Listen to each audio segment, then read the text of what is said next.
welcome to another edition of That Catholic Saints Guy.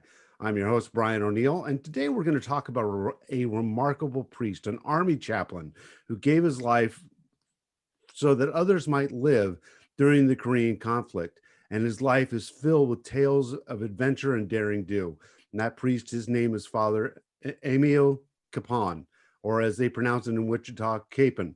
So joining me today is Father John Hotze of the Diocese of Wichita. And Father, welcome to the program. Thank you. Good to be here.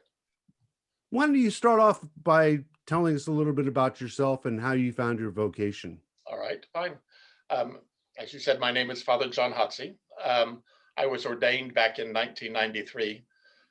When people ask my vocation story, I kind of am apprehensive about telling it. My vocation story is a little bit different. Most of the priests I know talk about knowing that they wanted to be a priest. Since they were young, at least through their high school years, they had this inkling that they were called to the priesthood. I didn't consider being a priest until I was probably like 25. I always thought I didn't particularly like my pastor at my home parish, and I thought, why would I want to be like him? But then as time went on, I was working, and I just thought that there had to be more to life than what I was doing, just working and paying bills. And actually, I thought about joining the Peace Corps, but then I thought I would just get sent someplace that was hot. And since I like my ice and I like my air conditioning, so I knew that was out of the question. So I thought, well, if God was calling me to be a priest, then that was all right with me.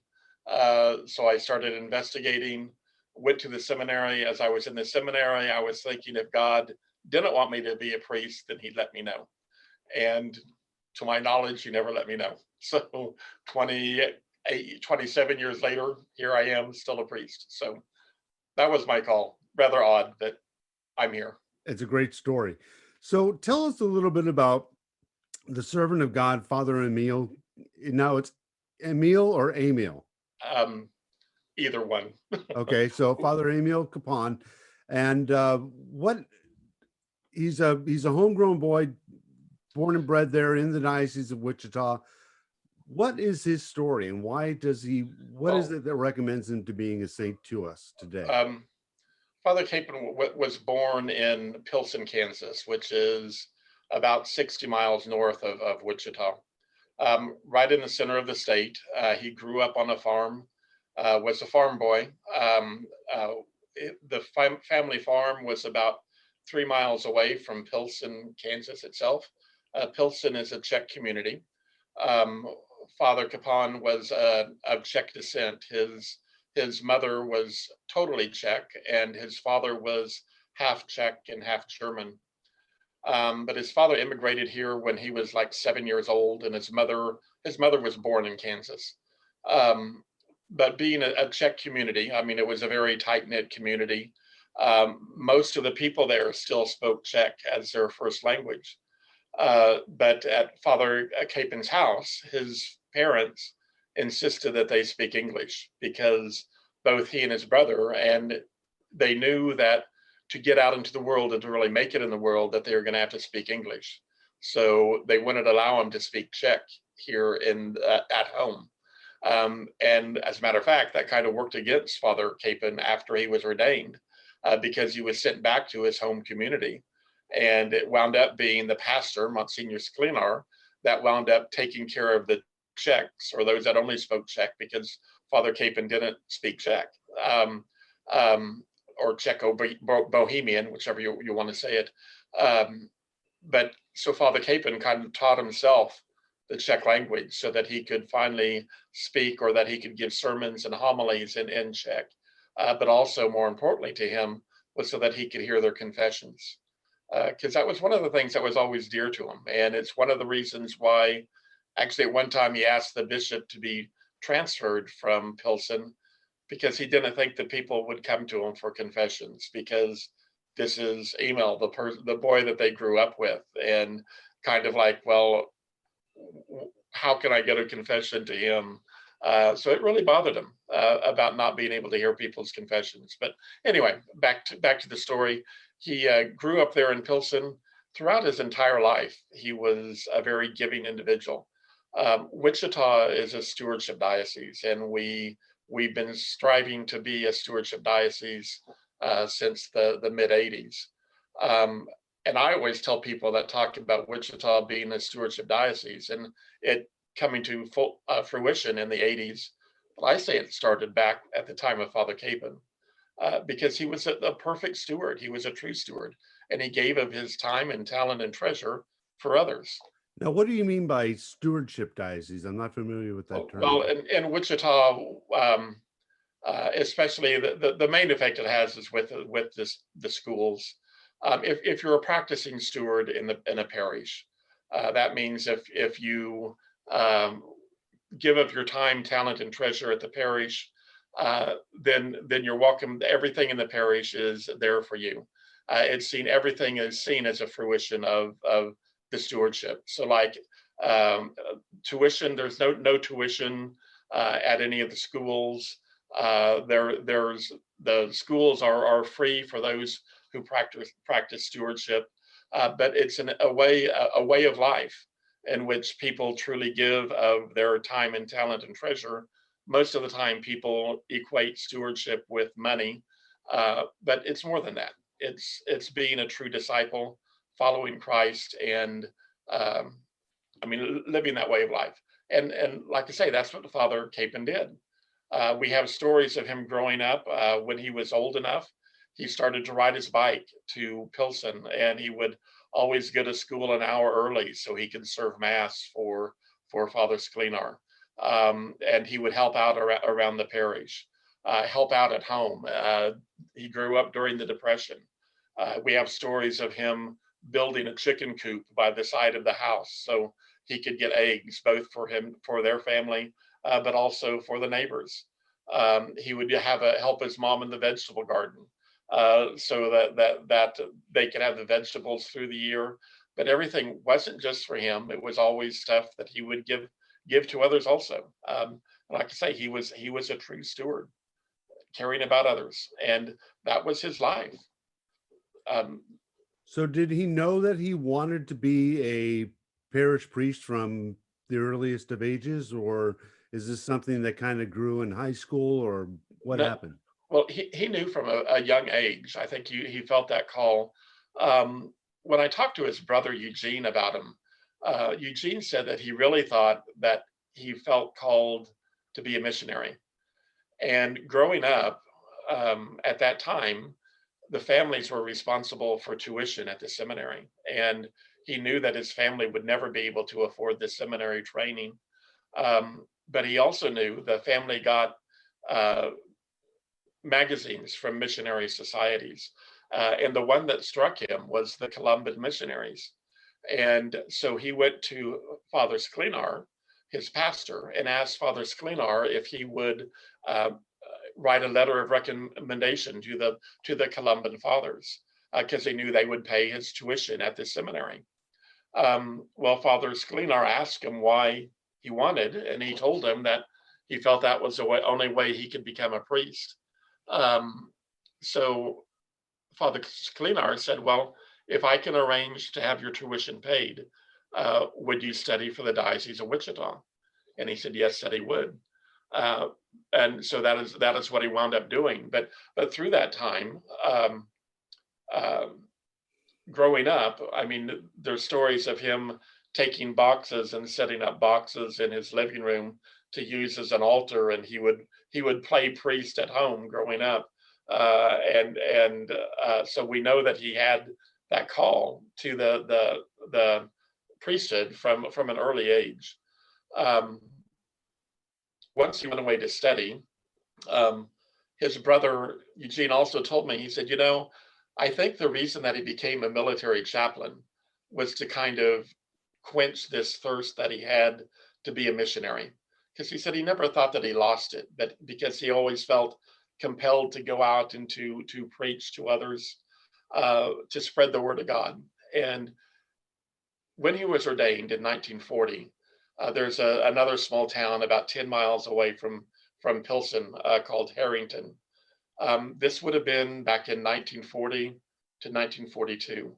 He had been ordained in 1940, and he was assigned back at his home parish there in Pilsen. Well, one of his duties became to go to Harrington or the Harrington Air Base and say mass or give the sacraments to those military men that were stationed at the base. So if you think of the time, this is right before World War II started. World War II starting at the end of 1942, or the United States becoming involved at the end of 1942. So that was his first taste of both the chaplaincy, and his brother thought it was also a taste of being a missionary. Um, so in 1940 or 42, when the war broke out, he asked Bishop Winkleman of the Diocese of Wichita if he could go help out the military to become a military chaplain. Bishop Winkleman gave his approval, so he went and he served in World War II. Um, During World War II, he served in the India and Burma theater. And one of the interesting things that I find, and Father Kapaun's life is a story of, I don't believe they're coincidences. I believe they are stories of a becoming saint. Um, and one of the things I find very interesting is that while he was there in India and Burma, he started helping out missionaries, because he was not only there to serve the military, but he also found himself serving the local people. And when he was there serving the local people, he would also get involved in their spiritual welfare, because you have to understand, especially in the places that Japan took over, one of the first things they did was to go in and destroy the churches and refuse or make it illegal for anybody to practice their faith. So Father Capon would go in and he would help missionaries that were there in those places. Once they were free or out of the Japanese control, he would go in and he would help them reestablish their churches and be there. And many times we hear about stories of him going in and saying mass for the local people there at the church, or they're the local people that were living in the town, and he would welcome them as he would say mass for the military, for the soldiers. One story was of a town that he went into, and there were some missionary sisters there. And when he came into the town, they went to him, and they had heard of the Japanese coming in. So they completely removed everything from the church, and they took it all out and they hid it in a cave. So when they came to Father Capon, he said, well, let's get it and we'll open your church up again. So he helped them set up their church once again, and he said mass for them there at the church. So he was reaching out. But the point of my story is that these were Columban missionaries. These were the same missionaries that he wanted to join their order. And we have pictures of him standing there and posing with both Columban fathers, but also Columban sisters. Well, And it's interesting because as I write in the same book that I have Father's story in, which is 150 North American martyrs you should know, there's a right, story about Columban missionaries in Korea who were martyred by the North Koreans. right, So it's he may have ended up in Korea after all anyway. right. It's interesting though, because what you're saying now is the first time I've heard anything about his service in the India-Burma theater. What is it, the theater of war? What is it about that time period that makes that kind of an almost obscure part of his life? Well, I think his role in the World War II fails in comparison to his service that he showed during the Korean War. And Oh, I sure. shouldn't Yeah, I absolutely. shouldn't say that. Well, because when you hear stories of him in World War II, there are harrowing stories from World Really? War II also. I was able to talk to one of his drivers, and he told me stories that when they were there and during World War II in the India and Burma theater, he said by the time that he and Father Capon arrived on the scene, he said most of the fighting was done there. He said but there are still pockets of resistance. He said, if you think of jungle areas, and he said, you can think of different little pockets or enclaves of Japanese soldiers that were out there in the jungle. And he said that when gunfire would break out, he said they would all look for Father Capon to see where Father Capon was. And he said it got to be humorous because he said when gunfire broke out, Father Capon was on his way to where the gunfire was, because he always thought that the men needed him the most up at the front lines. And even though chaplains didn't have to go to the front lines, he was always there because that's when the men needed him the most. So that's what he spent his time in the military, was taking care of his men.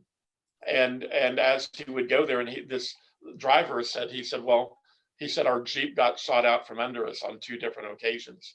And he said at this time, he said we didn't have a Jeep. So he said Father Capon had gotten a bicycle. And when he would hear gunfire, he would hop on his bicycle and head out to where the gunfire was.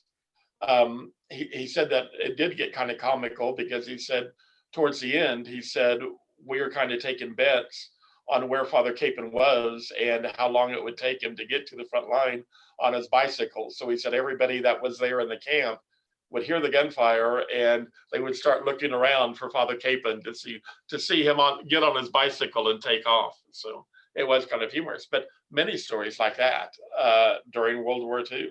So now, he gets home from World War II, and does he remain a chaplain or does he get demobbed? No, he left the military service, and when he came back to Wichita, Bishop Carroll was bishop in Wichita at that time.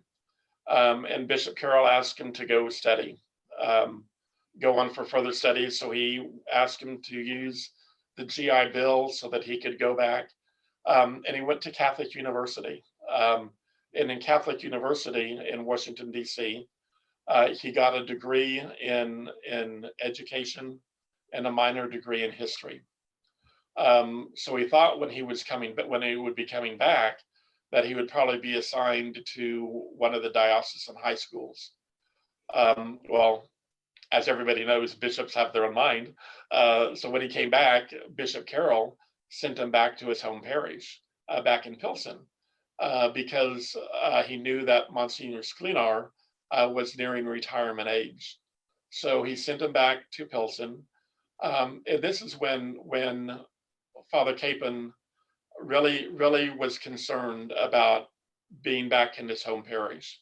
And that's when we hear stories about him with confession and being worried about being able to hear the people's confession. And we also know about his care for the sacrament of confession by a letter that he wrote to his cousin, who was also named Emil. And it was inviting his cousin and his wife to his ordination. And in it, he comments, he said, you have no idea what it feels like to be up for ordination to the priesthood. And he said that he feels that all priests need to be saints. And he said, but I am far, far, far from being a saint. And he said, but when you think about it and you think about what the priest can actually do, and he comments about a priest being able to hear and forgive sins and snatching people from the jaws of the devil and bringing them back to God. And he said, when you think of that and you think about that duty, and he said, it would be so awesome to become a priest, that has to be a saintly man. And here am I being called to be a priest. The life of a priest is not obviously for everybody, but what an awesome life it is. I sometimes when I watch you and your, I'm not you, but because we've never met in person, but your confreres confecting the Eucharist, when I see the lines out the door for confession, and when I hear them giving the words of absolution, I just think, wow, what a blessed life. What a great life it would be to give your life to Christ in that capacity. And no, you guys have really in some ways a dream job. It's not necessarily always thought of it that way, unfortunately, but it really should be thought of that way because it is such an amazing calling. And that's what it is. It's a calling from God. It's not something you decide on necessarily. It's something God, you have to cooperate with it, obviously, but God will call you to that position and you can do such amazing things with it. So I love Father's heart with this. So he gets back, he's pastor at this parish. And what brings him back to the chaplaincy? Well, after he was sent back to his home parish, he did talk to the bishop about how he felt that somebody that did not grow up there would probably better serve the people. So the bishop kind of acquiesced, and so he uh, was kind of making plans to go to Catholic University. So he was kind of moved around for a couple of years. He was moved from different parishes, kind of doing fill-in work, until he was finally assigned to a small parish in Timken, Kansas. Timken was also a Czech community. And when he got to Timken, actually, the church had burned down. So they were holding Mass, or they were celebrating Mass in what had been the basement of the burnt down church. And when he was there, the military put out a call and asked for chaplains to return to the military because they were starting to get, I mean, trouble starting to go on, like in Korea. Things after World War II hadn't died down as quick as they thought they would. So they found themselves in need of chaplains again.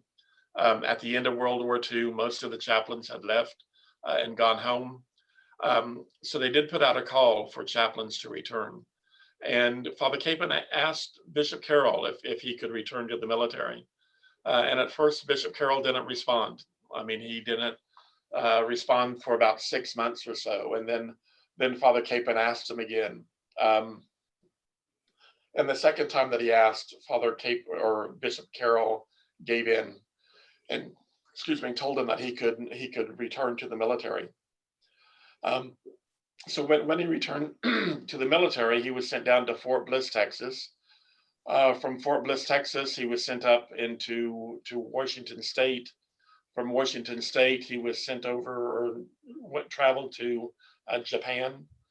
Spent some time in Japan as troops were being gathered and as trouble was brewing in North Korea. So when the war broke out in North Korea, they're among the first ones that went over to Korea. The work in Korea, well, we have numerous stories from people that were with him in Korea, stories of him baptizing people or baptizing soldiers. Um, Prior to his capture, he was captured on November 2nd of 1950. And Prior to his capture, the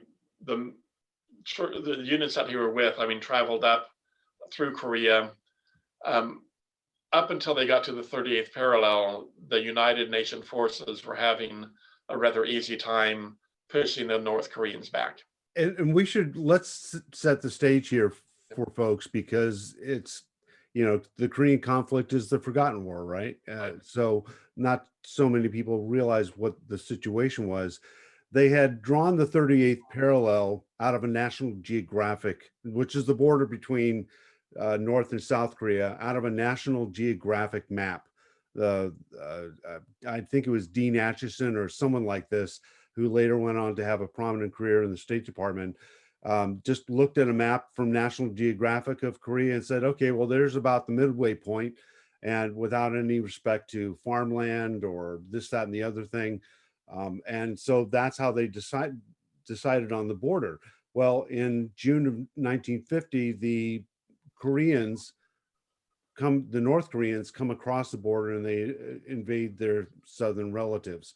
And at first, the war goes really, really badly for the South Koreans. Right. The Republic of Korea is pushed down to a very small enclave in the south part of the country. But and that's what they call that's the official name for South Korea. It's the Republic of Korea as opposed to the Democratic People's Republic of Korea, the DPRK. And so but the Americans come in, the United Nations forces come in, the Turks, the British, Canadians, people like this, and they push them back. And as you rightly noted, Father, they're pushing them back and really, really having some tremendous success. General MacArthur comes in at Incheon with his famous landing there.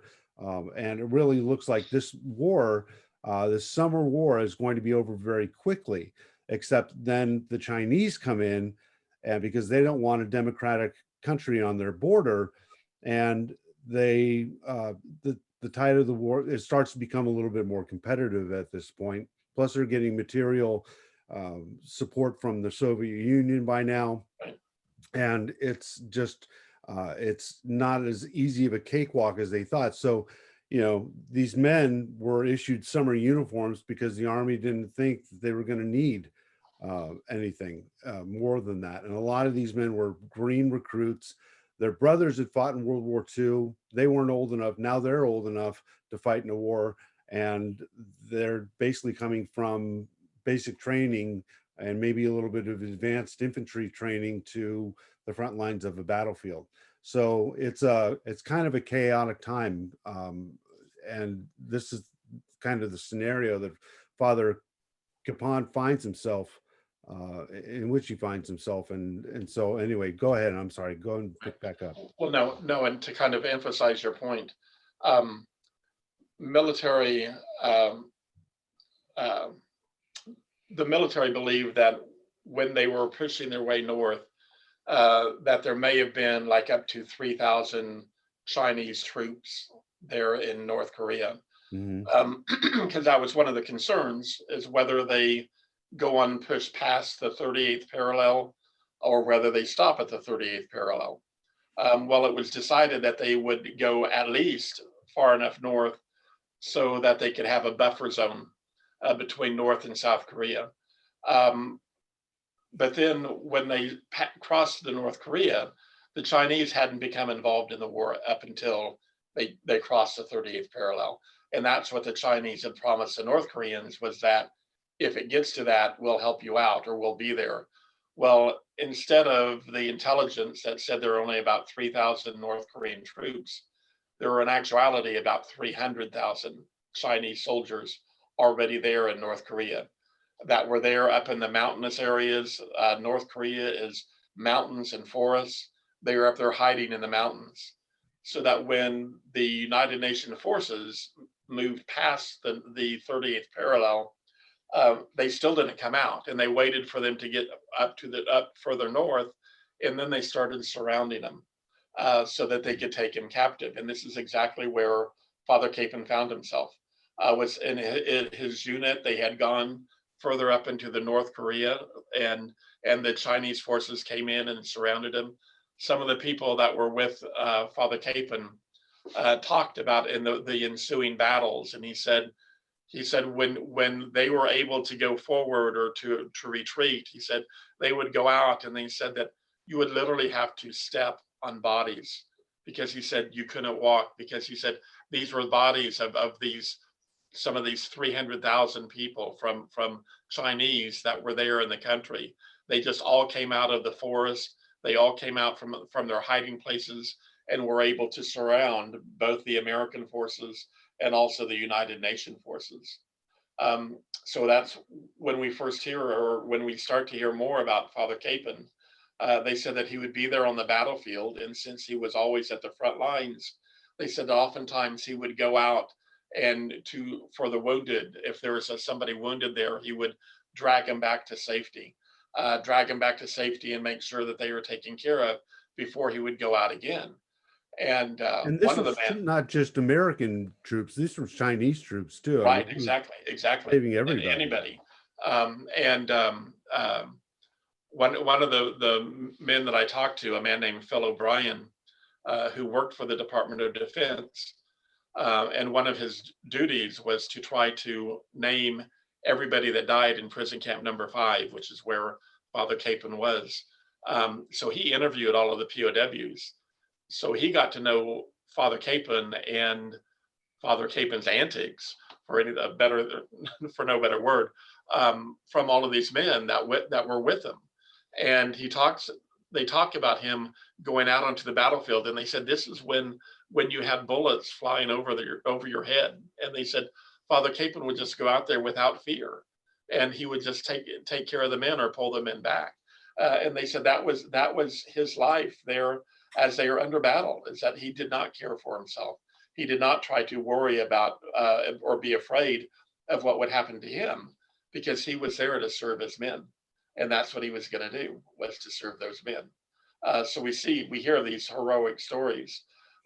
One of the men, and this happened before the battle that they were captured at, his name was Tibor Rubin. Tibor was a Jew, a Hungarian Jew, that had been in a prison concentration camp during World War II. And when he got out, he was able to immigrate to the United States. And he promised himself that when he got to the United States, he would do something to pay the Americans back for liberating him from this concentration camp. He was the only one in his family that made it out alive. So he decided he would join the military. Well, as things would worked out, he told his commanding officer that he wanted to go to Korea with the rest of the troops, or with the rest of the unit, because they were his friends and he wanted to be with them. Well, Tibor, being a Jew, said that he was there, and he said they were hunkered down, and he said there was a battle ensuing. He said that everybody just scattered, and they were in whatever ditch or whatever hole or whatever they could find, just for their personal safety. And he said he just had a feeling that he was going to die that day. And he said that he knew that he was in bad shape. He was up towards the front of the lines, hiding in this little ditch. And he said he just knew that he was going to die. And he said every time that he stuck his head up, he'd be shot at. But he said all of a sudden he felt a hand on his back. And he said he turned around, and he said it was Father Capon. And he said Father Capon was there, and he said he talked to him, and he said that he just wanted to check to make sure he was doing all right. And so he said he had no idea why Father Capon did it. He said, here, I'm a Jew. And he said he came out to see how I was doing. And he said Father Capon would always stuff his pockets with fruit or whatever he could find for the men to eat. And he said, do you need something to eat? And he said he left him a piece of fruit. And he said he thought it was a peach, but he said he couldn't really remember. But he said that Father Capon finally said, well, I need to go check on the other men. But he said, before I go, do you want to pray? And he said, then Father Capon prayed the Hebrew scriptures with me. And he said, here a Catholic priest comes out and he talks to me first, and then he prays the Hebrew scriptures with me. And he said, I know that. He said, I knew that man was a saint from that point on. He said, it doesn't matter what he did for everybody afterwards. He said, I was in the same prison camp as he was, but he said, we are so far apart, I never got to see him in the prison camp. But he said, I heard stories about what he was doing. And he said, but I already knew he was a saint because of how he treated me, a Jew, here out on the battlefield. But we hear stories about that all the time. When Father Capon was captured, he was captured because they had put out orders for everybody to retreat. They had been surrounded. They could not launch any attack whatsoever. So they told everybody to retreat, try to make it back to safety. Father Capon wouldn't go. He had been there at the battle. He had been pulling wounded soldiers back into a foxhole. The foxhole was kind of a crescent-shaped foxhole that had probably been dug by the North Koreans. And so he would pull them in and he would bring them back to this foxhole so that they would be safe. Well, as it turned out, one of the men that was there in the foxhole was a Chinese officer. And most of the Chinese officers can speak English because they had been to the United States to study in the universities and schools. So this was going on, and the battle, I mean, most of the United Nations forces had been able to retreat. Father Capon and a Dr. Anderson, a Captain Anderson, who was a doctor, stayed behind to help with the wounded. And then some either North Koreans or Chinese forces saw what Father Capon was doing. So they started to lob grenades into the foxhole. But fortunately for Father Capon and the wounded, it was on the far end of the foxhole, and like I say, it was kind of crescent shaped. So for at first they were safe, but then Father Capon realized that the grenades were getting closer and closer, and he knew that if they didn't do something, that they would all be killed by grenades being thrown into the foxhole. Um, so he convinced this Chinese officer to stand up and to surrender for them, to speak out and tell them that they would surrender if they would quit trying to kill him. So that's what happened. So this Chinese officer stood up, arranged for them to surrender, and that's how they were captured. Um, One of the most well-known stories of Father Capon is him literally carrying one of the soldiers like 40 miles to the prisoner war camp. That's Herb Uh, Miller, right? Herb Miller, right? Exactly. It's And such a great story. I mean, can you right, tell us that story a little bit? yeah, yeah. Father Capon was captured on November 2nd, um, All Souls Day, there in North Korea. Well, this would have been in the next 2 days. The first thing that they did with the captives was they took them away and kind of held them there where the battle was taking place. Their intention was to take them and march them up first to a valley. It was called Simbach Hall Valley. It was a narrow valley between two mountains, about 4 miles long. And they were going to march all of the prisoners up there. And from there, they would be dispersed to the different POW camps there in North Korea. Well, this would have been on November 3rd and November 4th when they were getting ready to start to march them to Simbach Hall Valley. It was common knowledge that the North Koreans and Chinese would not take prisoners that were wounded because they had to march to the prison camps. So if they were wounded, if they couldn't march, if they couldn't walk, they were just killed. And um, Father Capon was with his group of men, and they were preparing them to start to leave. And Father Capon looked down the road and he saw a commotion down the road. And he said there was a North Korean soldier with a rifle that was pointing this rifle into the ditch. So Father Capon went to find out what was going on. When he went there, he saw that there was a American soldier there in the ditch that couldn't walk, and it was Herb Miller. Herb Miller had been trying to retreat with the rest of his unit. He said there were like 4 or 5 of them that were hiding in this ditch. He said they knew they needed to get out of it. He said his commanding officer and one other soldier got up and tried to run across the field. He said they got about halfway across the field before they were gunned down. So he said the rest of them that were there in the ditch decided the best thing for them to do was just to scatter, to try to make it back, to do the best they could. So he said he stood up, and he said as soon as he stood up, he was shot, and he was shot in the hand. And he said, but the blast from the shot knocked him back down into the ditch. He said he started to get up. When he got up, he saw a grenade at his feet. And he said before he could do anything about it, the grenade went off. It broke his left ankle. The entire bottom half of his leg was in shreds. He said every time he stepped up, he said he could just see blood gushing out, and he thought he was going to bleed to death. But he couldn't stand on his leg. So he said he was just there.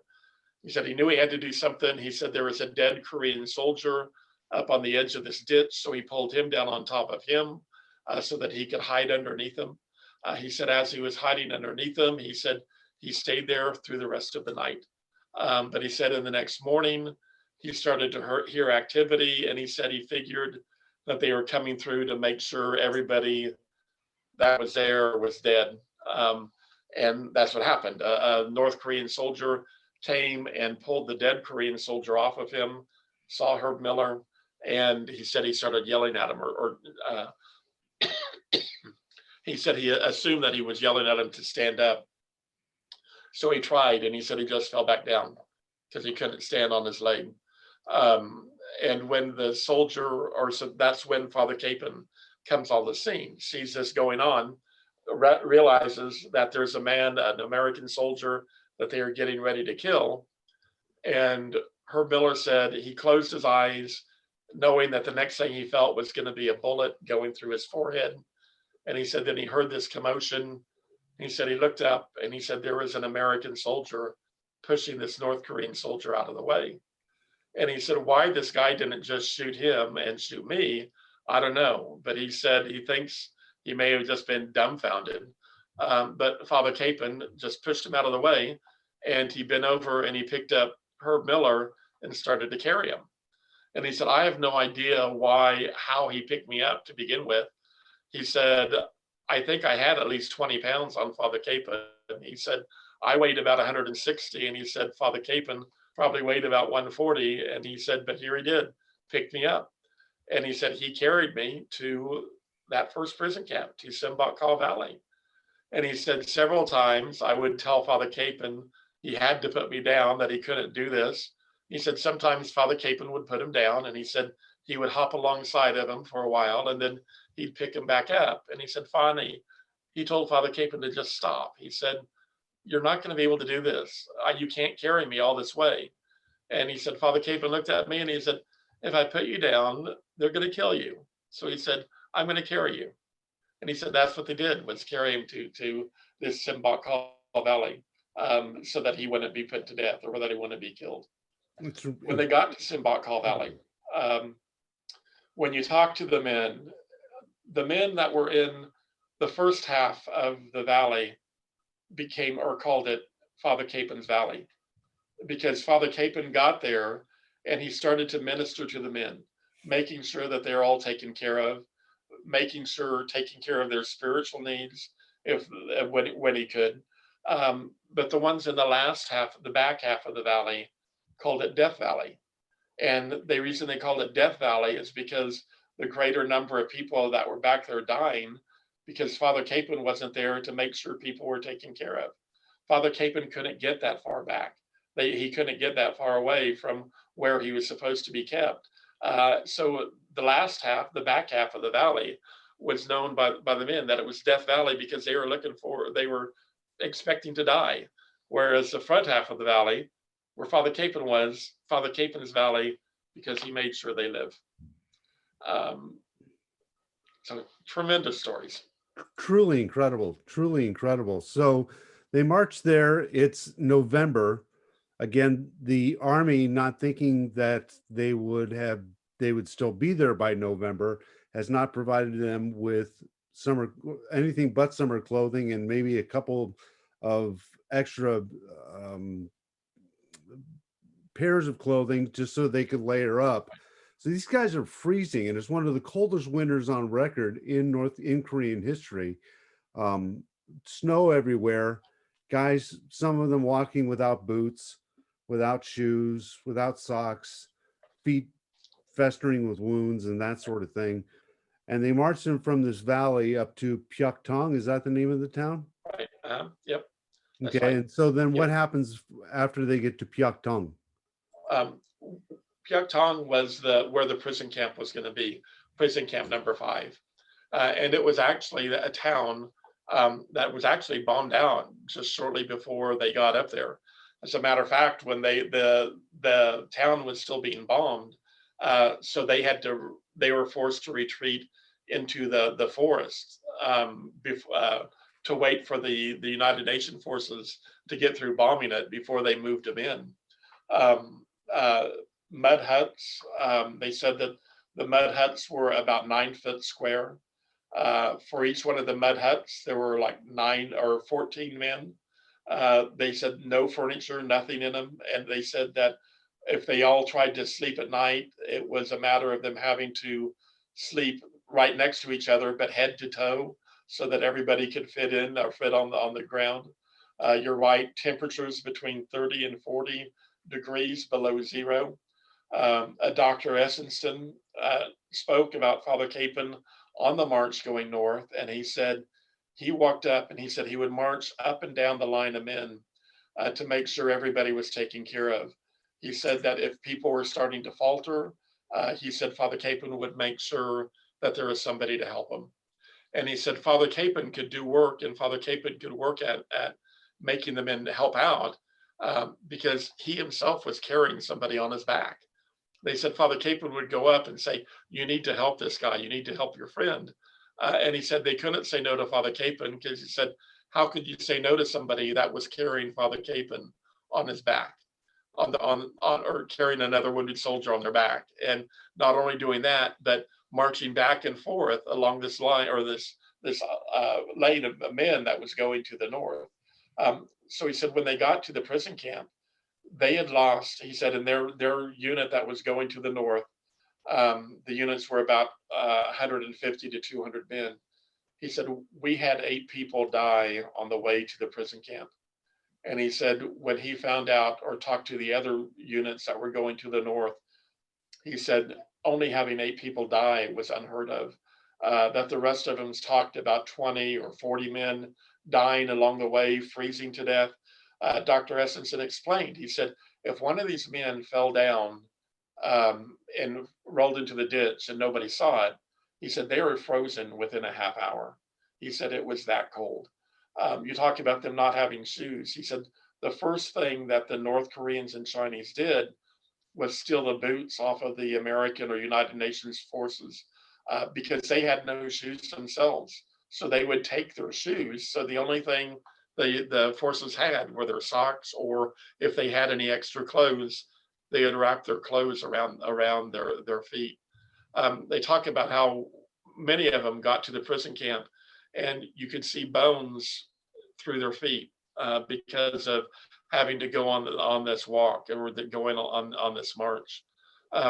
When they got up there, 30 to 40 degrees below zero, the huts weren't heated. The only way they could get heat is usually from the men that were around them. Herb Miller tells a story about waking up one day and trying to get up so he could get out to go to use the latrine. And he said he pushed the man on one side of him, and he said he was dead. He was frozen. He said he pushed pushed the man on the other side of him, and he said he was frozen too. And he said if it hadn't been for those 2 men on either side of him, he said I would have been the one that was frozen. Um, so we hear of these horrific stories.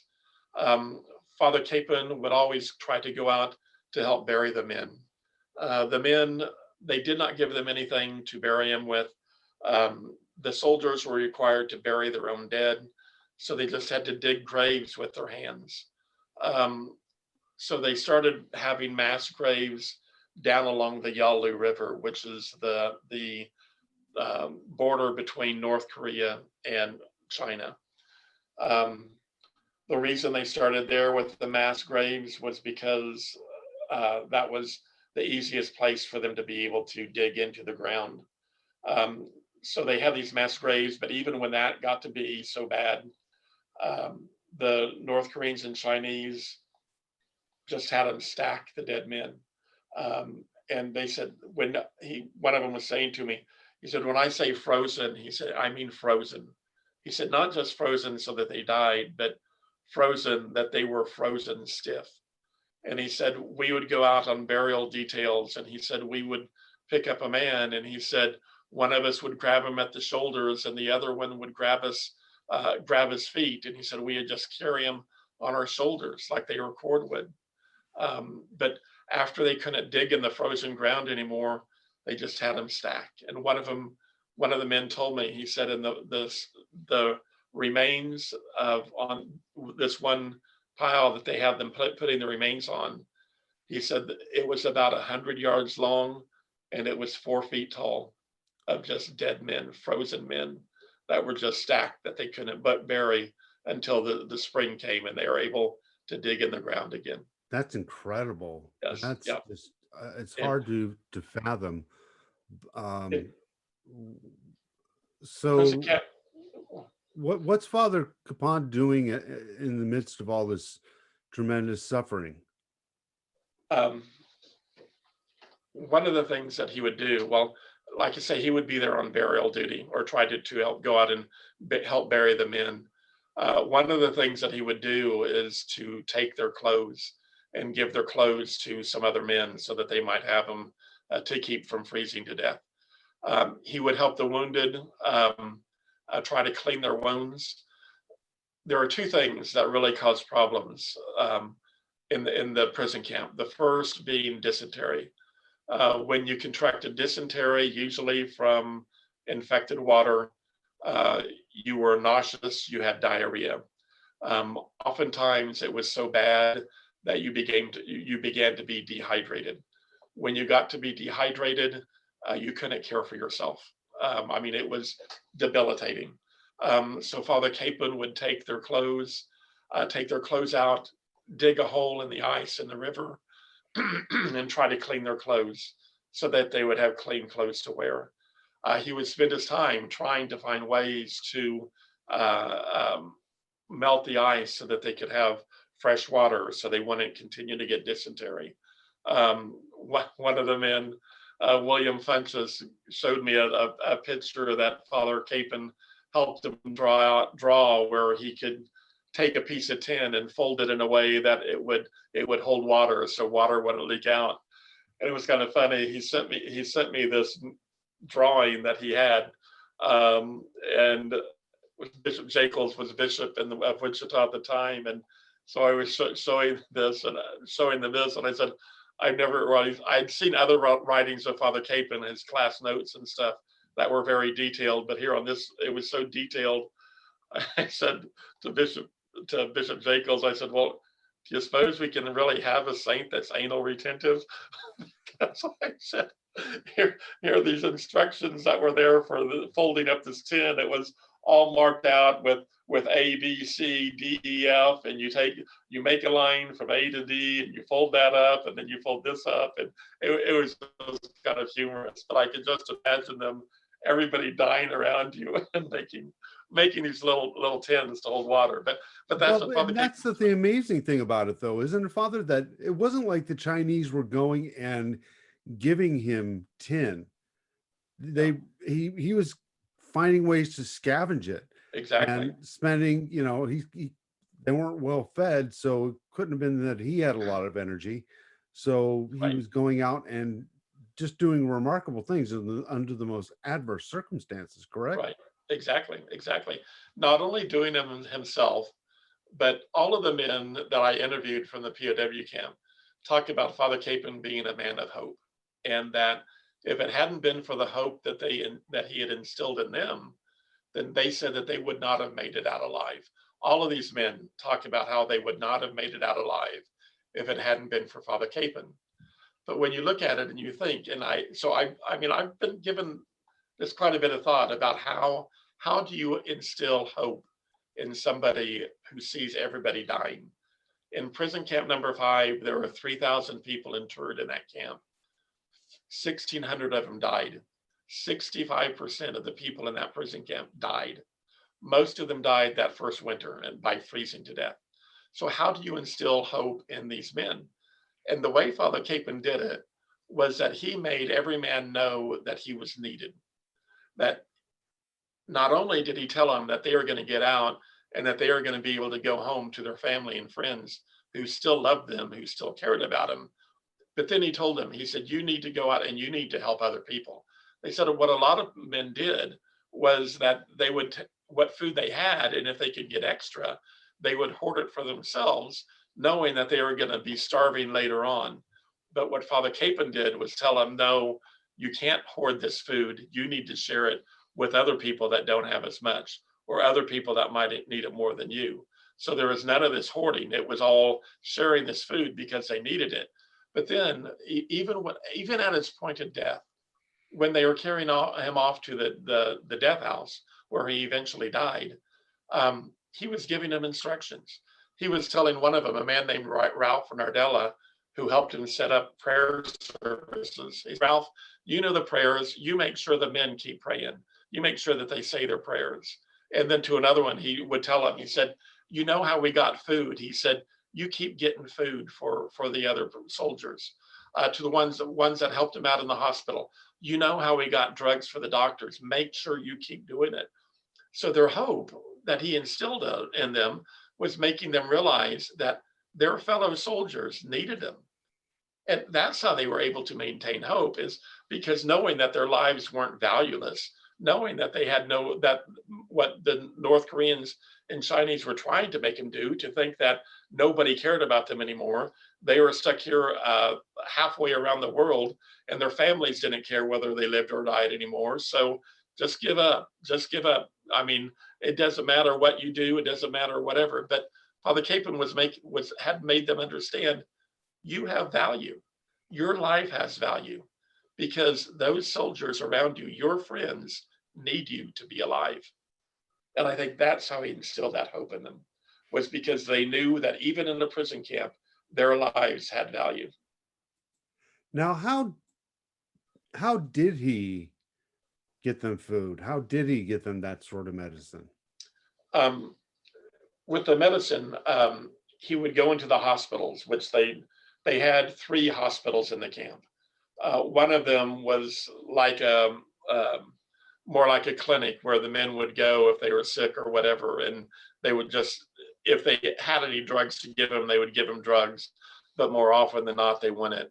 The next hospital was one where if they were actually sick enough that they couldn't take care of themselves, not that they got much other care in that hospital, but in that hospital they also took care of the other guards and North Korean and Chinese soldiers.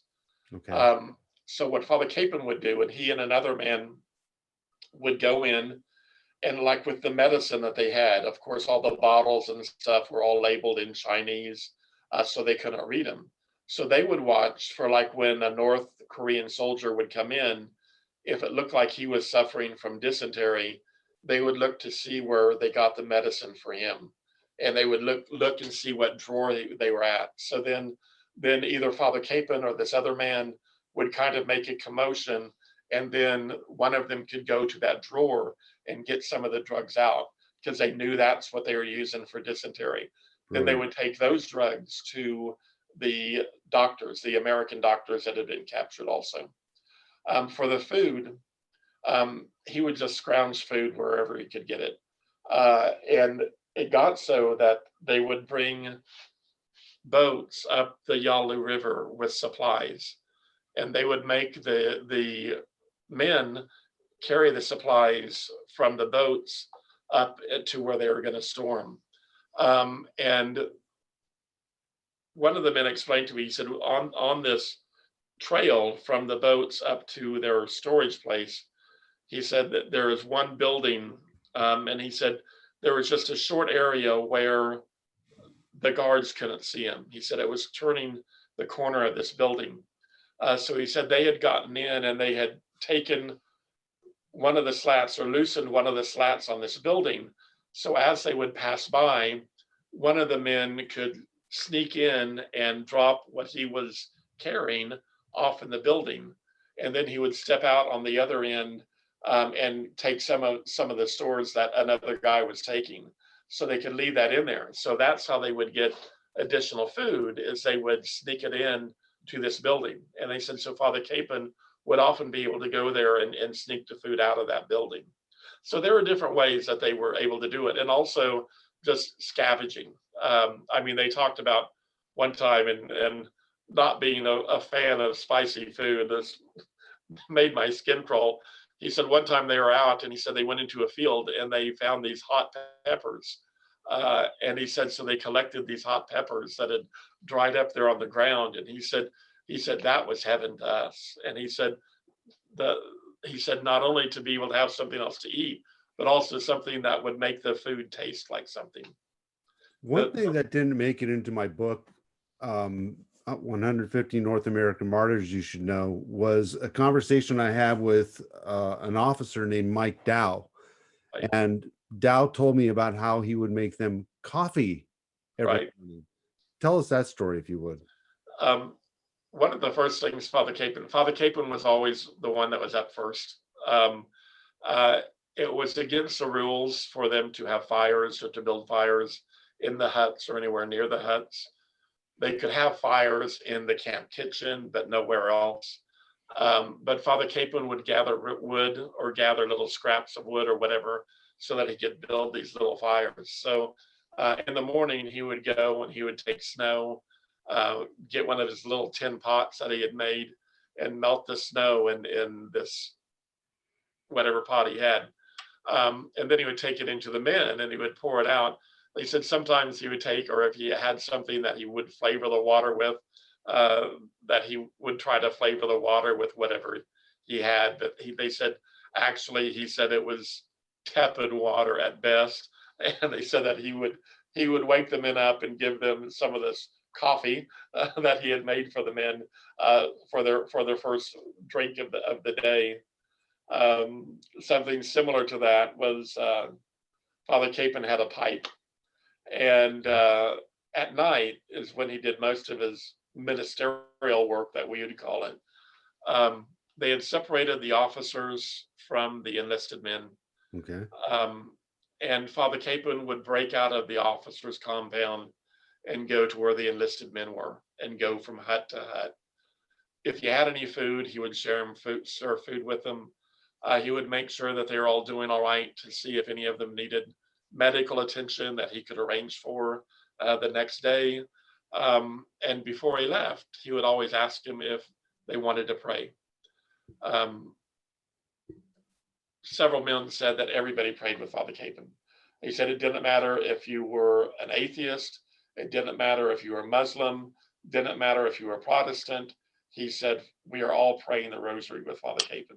And He the said at reason one that point, there were Muslims in the camp is because part of the UN coalition right, was from Turkey, so which exactly, were almost exclusively would have been right. And Muslims. and So, those men had very high regard for Father Capon. and Uh, and isn't it true that no matter what their faith, they were he got them to pray the rosary. It wasn't right, just praying, but praying the right, rosary. exactly, exactly. And everybody prayed with Father Capon. So anyway, It's so they amazing. said that he would always invite them to pray.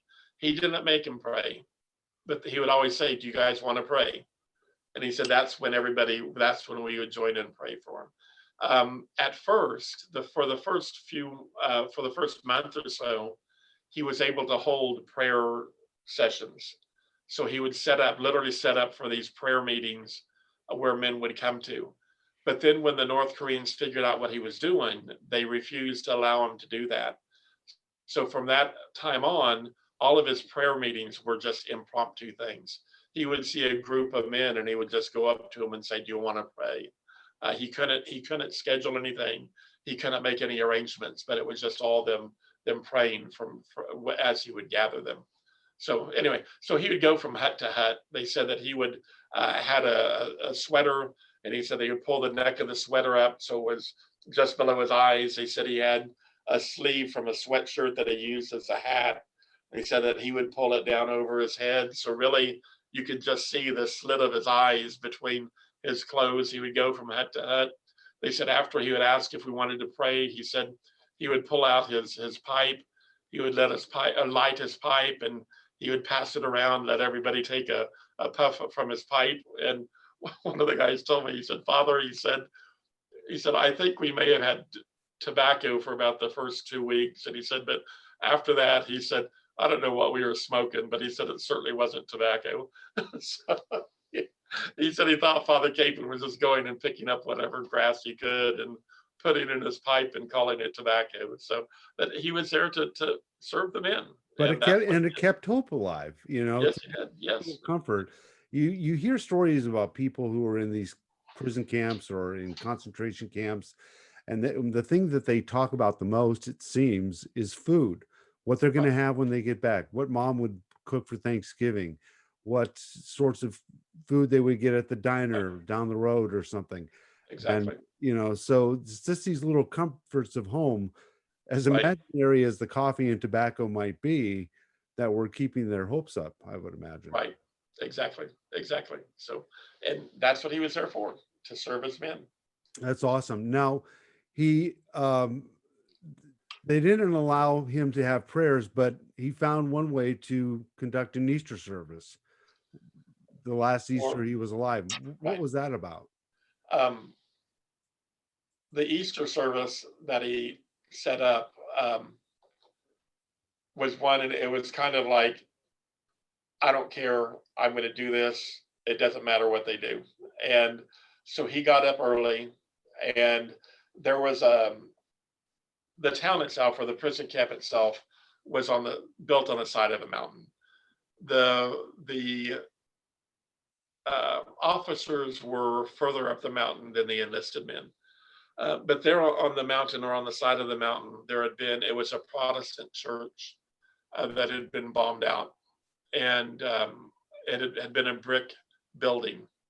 Um, well, he went up there to this bombed out church and used the steps and used the surrounding area, and he just started setting things up, and nobody knew what he was doing.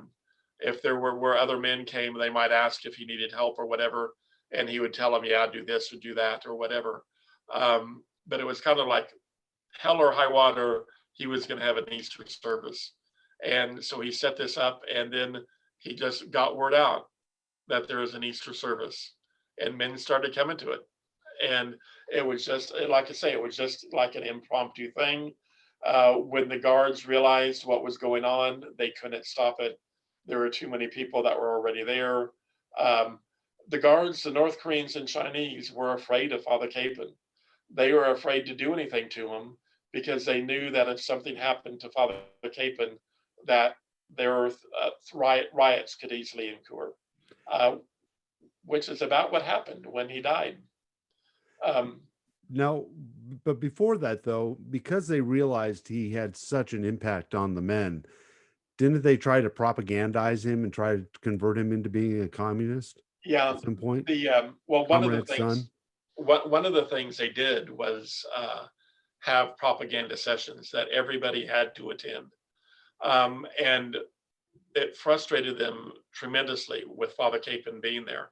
Um, because the men said that what Father Capon would do is, while they were professing this propaganda, and they said it was always words against Western society, words against our culture, words against the United States, words against any organized religion, words against Christianity in particular.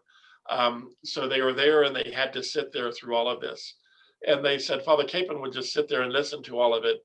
And then they said afterwards, or when they got through talking, Father Capon would do one or two things. They said sometimes he would stand up and start asking him questions that they couldn't answer. And he said the other thing that he would do is oftentimes just stand up and refute what they had to say. And one of the men said, like, for instance, they would always tell him, "You can't see your God. Why do you believe in something that you can't see?"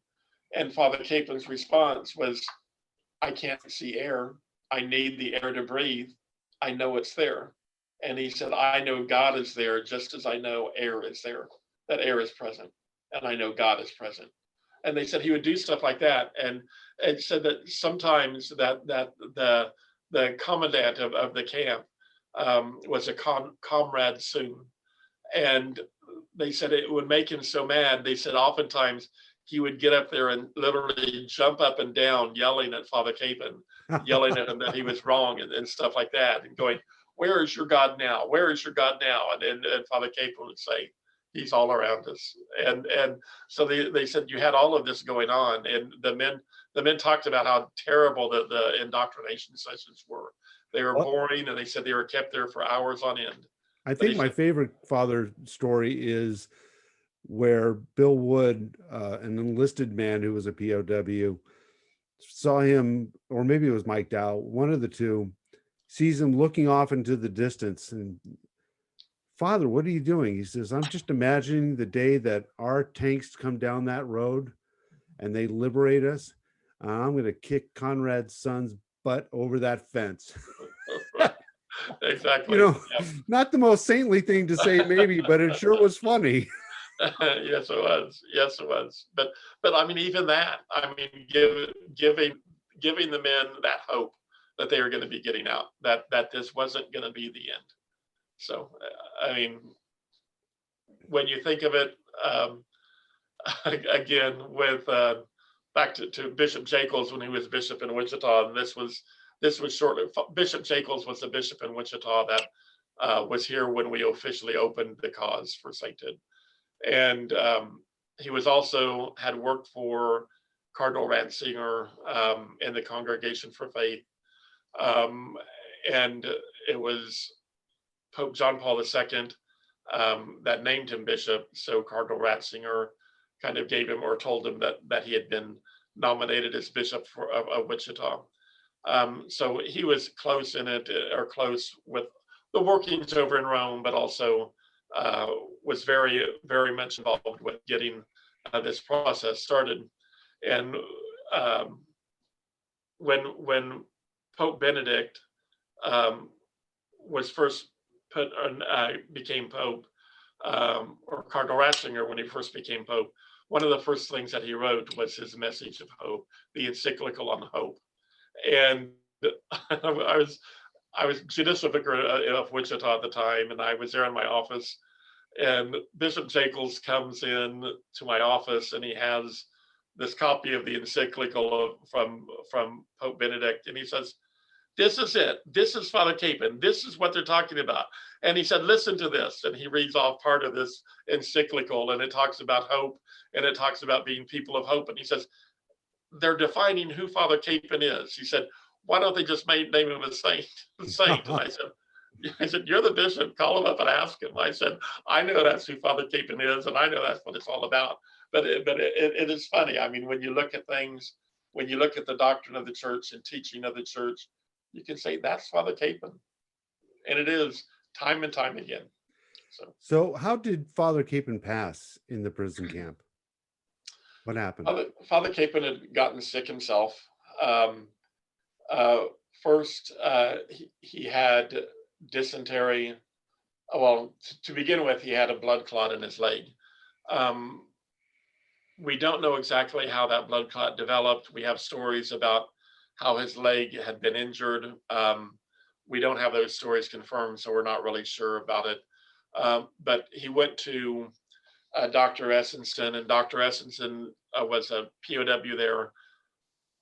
He said when he looked at Father Capon's leg, he said the bottom half of Father Capon's leg was swollen to about twice its normal size. And he said it was totally black.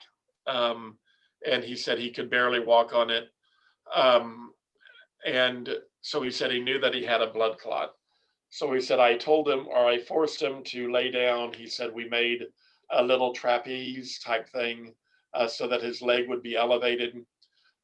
He told the men in the camp that if they were going to have a fire, that they needed to get a brick or something, throw it in the fire, and hold so that and bring it to him, so they could take these heated bricks and apply them to Father Capon's leg to try to get the swelling to go down. And I felt bad when I was interviewing Dr. Essenson and he was telling me this story.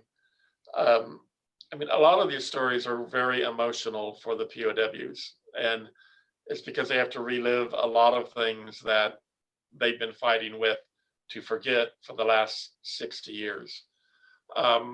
And Dr. Essenson told me, he said, he said, I often think that I'm probably the reason Father Capon died. And I said, why would you say that? And he said, well, he said, we had him, and I had him convinced that he needed to stay on his back, which he complained about all the time. He said, we had his leg elevated, and he said, we had the swelling that was going down. So he said, I finally gave in and told Father Capon that he could get up for a little periods of time, but not more than a half hour or so, that he could get up, but then he had to come back and lay down. And he said, he said he got up, and he said, I could never get him to lay back down again. And he said he just feels so bad that if he hadn't let him get up, that he might have lived longer than what he did. So anyway, after his leg got better, he developed dysentery. From dysentery, he developed pneumonia. Dr. Essenson said that his pneumonia was so bad, he said you could just put your ear to his chest and hear the pneumonia in his lungs. He had some kind of an infection in his eye, because oftentimes he was wearing an eye patch towards the end. His fever had gotten to be so bad that there were times when when he would talk in his sleep, that he would be there sleeping, and they said oftentimes he would talk to his family, talk to his, obviously talking to his brother or his mom and dad, like they were there. But then he started to get better. The fever broke, and all this time they had that hidden him from the North Koreans and Chinese, because they were afraid if they found out that he was sick, that they would take him away and kill him. Well, so like I say, they had him hidden. After he started to get better, when his fever broke, um, he woke up, and they said that he was coherent. He would talk to the men and stuff like that. They said that he was still too weak to really get up. So they had him there. And that's when the North Koreans and Chinese found out that he had been sick. So they came to take him away. The third hospital that was there in the prison camp was what the men called the death house, because they would take men there to die. They wouldn't give them food, they wouldn't really give them food or enough to live on. Water was kind of sketchy at best. They just put him there, no medicine, nothing to take care of him. It was a bombed out pagoda. They would take him up to this building, drop him in that building, and they were left there to die. So they came, and they were going to take Father Capon to this death house. And the men at first started to fight. They started to fight back against the guards. Father Capon realized what was going on, and he told the men to stop. He told them to stop, and he said that, I don't want any of you hurt because of me. And so he got the men to stop, to calm down, and that's when he started giving them instructions, because he knew that he was going to be taken away to his death. So that Mike Dow that you talk about, he spoke to Mike Dow. Mike Dow said he was there crying, tears running down his face, and he said they all knew that he was going to die. And he said, Father Capon said, Mike, don't cry for me. He said, don't be concerned about me. I'm going to where I've always wanted to go, and when I get there, I'll be praying for you. That's when he told Ralph Nardella, you get the men to pray. He told William Hanson, you make sure you get medicine for the men. He told them all, you make sure the other men get food, giving them instructions as they were taking them on to death. Bob Woods was one of the ones that carried the stretcher with Father Capon up to the death house. He said there were 4 of us carrying the stretcher, and he said every one of us had tears rolling down our face, tears of weird crying, because they knew that they were taking Father Capon to his death. He said every guard that we passed, he said every North Korean or every Chinese soldier that we passed, Father Capon would make us stop, and he would ask forgiveness from those men. He would ask them to forgive him if he had ever done anything to harm them or to hurt them. And then he would give them a blessing, and say, Father, they know not what they're doing, asking for their blessing for God upon these men that were taken, or that were going to be putting him to death. So they take him to the death house. No food. One of the men that was in the death house tried to help him eat. When they saw that he was doing that, they made him stop. They wouldn't allow him to help him eat. They separated Father Capon, and there were 3 little rooms at one end of the pagoda. So they put him in one of those rooms, and they took a little bowl of rice, and they put a bowl of rice in the doorway. And they said that if he's supposed to eat, he'll be able to get his food. Well, he did not have the strength to get his food. And we think it was about 3 days there in the death house before he died. Bob Wood told me that the Chinese and North Koreans had to kill him because he was, quote, the living embodiment of the teachings of Jesus Christ, and they couldn't allow that to have, to exist among them. And so it's an incredible story. I imagine he was probably amongst those who was piled up like cordwood until he could be buried. Has our government done anything to repatriate those remains? Y- Yes, and actually he wasn't. Um, a man named William Hanson was in the death house at the same time as Father Capon, Okay. although he recovered and he got out. And his story is a very interesting story also. But as it turns out, he was one of the ones that buried Father Capon. And he said usually what would happen, he said usually on burial duties they would send out three people, and then a guard would come with them, and a guard would watch them, either take them down to the mass grave or to wherever they wanted them to bury. And he said with Father Capon there in the death house, he said they only pointed to two of us to go out and bury him, and he said no guard came with us. And he said that they knew that Father Capon did not want to be buried in one of the mass graves. Well, where this pagoda was, this bombed out pagoda, on either end of it, there were a row of huts. One of the rows of huts was used as a storage unit or storage for the camp. Excuse me. The other row of huts wasn't used.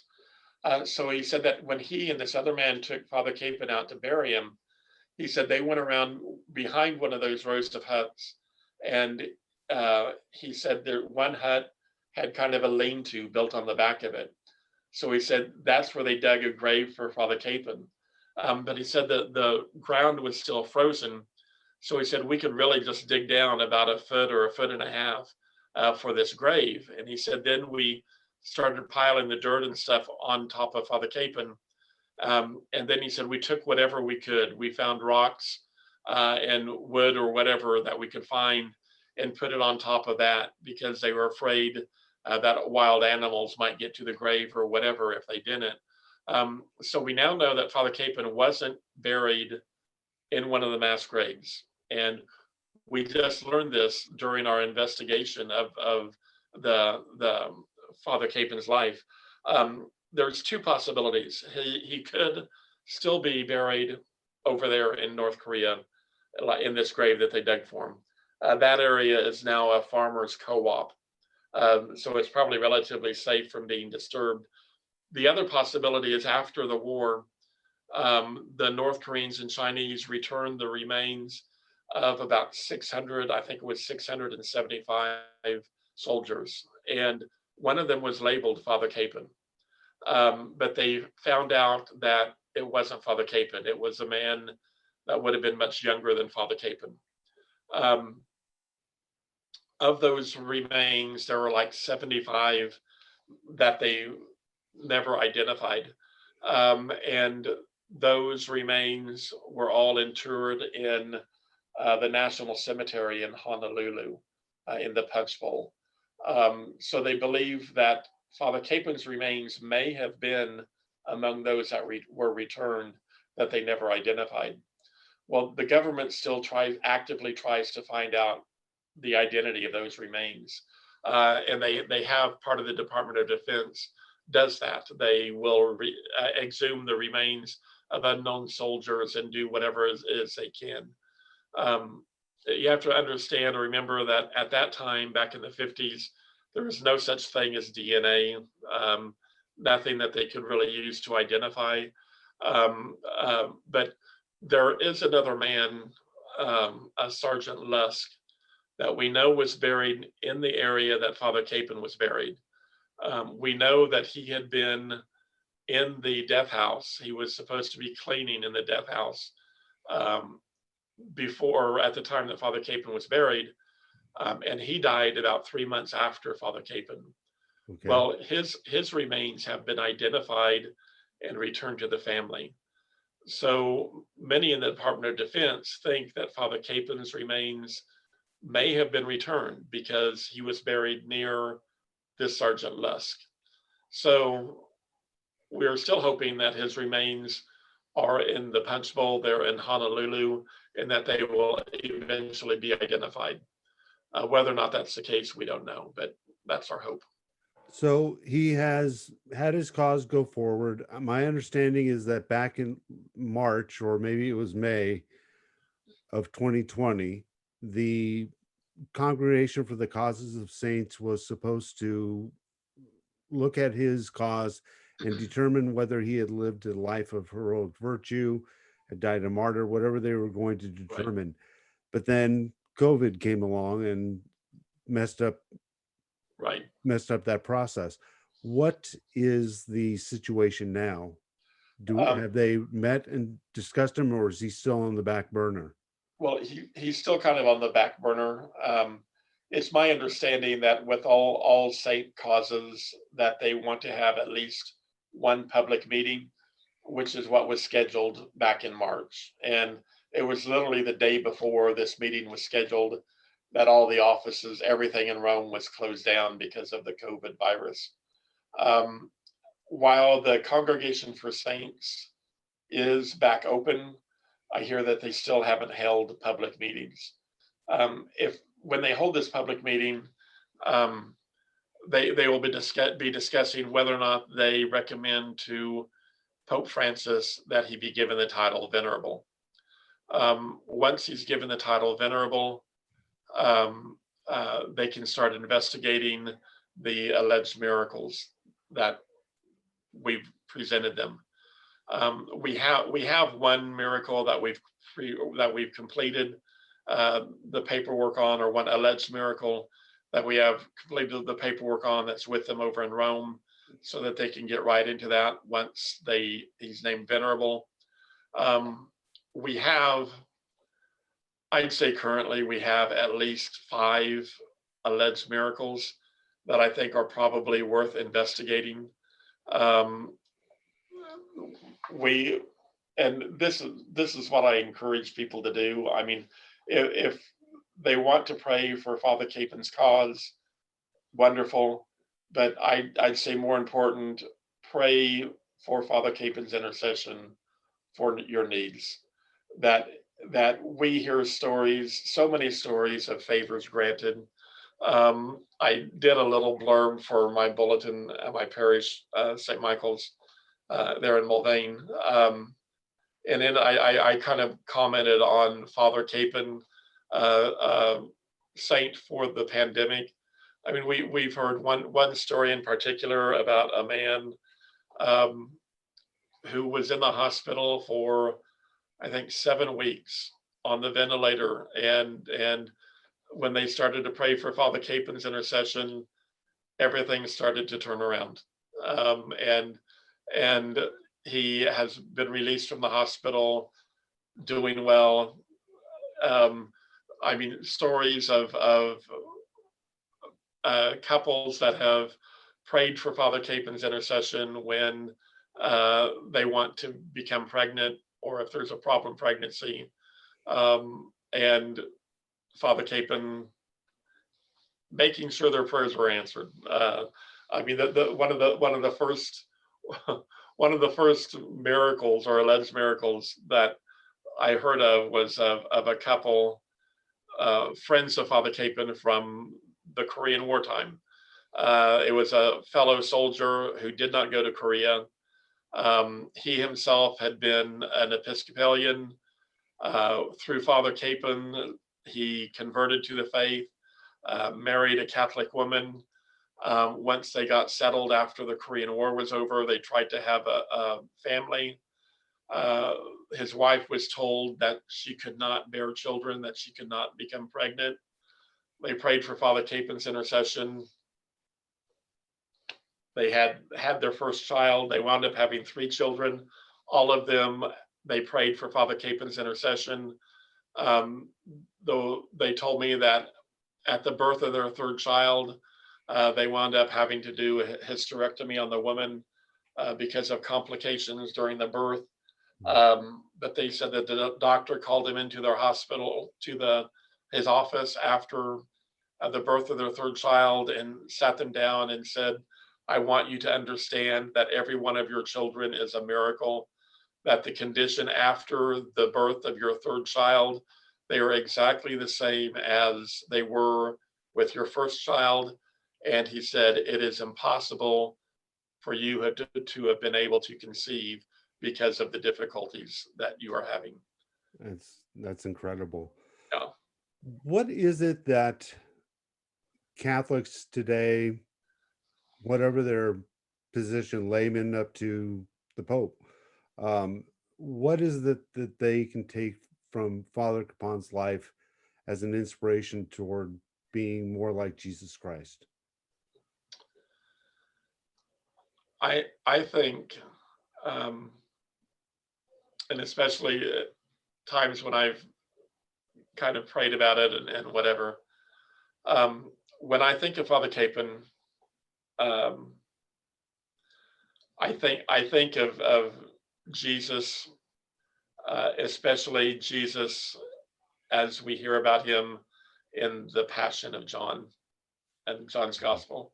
Mhm. In that Passion, we see Jesus take control of the situation and Jesus literally giving up his life for us. We see that through that whole process of his passion, uh, through the time that he was in the Praetorium, through the time that he was dealing with Herod, through the time that he was questioned by Pilate. Jesus taking control of the situation and making it known that he was giving up his life. And that's what I see Father Capon doing. I believe that from a very early age, Father Capon chose to be as much like Christ as he could. And the way that he was going to do that was so that he could be as much help to others as he could. That what by the time he got to the prison camp, the way or that he realized that the most help he could be for his boys or the fellow soldiers or his fellow POWs was to be that man of hope, to make sure that they realized that their lives were of value. And it was in realizing that their lives were of value that they can give of their life for others. And that's exactly what Father Capon did. He gave his life for others. Father, this has been an incredible story, and I thank you for sharing it with us. And is there any concluding thought that you would like to share with us? Um, from the very beginning of my working on Father Capon's cause, um, one of the things that I think is so appealing about Father Capon and what he did was that Father Capon was a Kansas farm boy, born in 1916, lived through the Depression, had nothing, absolutely nothing. And what did he do? He gave his life away. He gave what he had away to others. He found ways that didn't have nothing. He had God. I mean, he had Christ present in his life. And it was through that God's presence in his life, that we're considering him to be a saint or considering him for sainthood. That means, I mean, he came from nothing, and now we think he is investigating his life for a saint. Everybody that is listening to us now, everybody that will listen to this podcast, everybody that has anything that everybody, no matter who they are, has the same opportunities that Father Capon has had. So that sainthood is there within the grasp of each and every one of us, because Christ dwells within us. We have that grace to be saints. So what else can we be? There you go. Father, would you, in parting, would you give us your blessing, please? Sure. Father in heaven, we call down your blessing upon those who listen to Father Capon's story, for those who have an affection for your word to be spread among the world. We ask you to give us that strength, that courage, that knowledge that it takes to come to know you and to come to give you to others. We ask this as always through Christ our Lord, in the name of the Father, the Son, the Holy Spirit. Amen. Father Capon, pray for us. Amen. Amen to that. And thank you so much, Father. I really appreciate it. And God bless you in your work. Keep us informed and come back, will you? I certainly will. Certainly will. Glad to be here again. Thank you. Thank you. And thank you for joining us today on That Catholic Saints Guy. I hope you've enjoyed the program. If you have, please do us a favor and hit the subscribe button right down there. Give us a thumbs up, ring the bell so that you get notifications every single time we have a new program. Please share this, help us to expand the reach of these programs. And in the meantime, we'll see you next time on that Catholic Saints guy.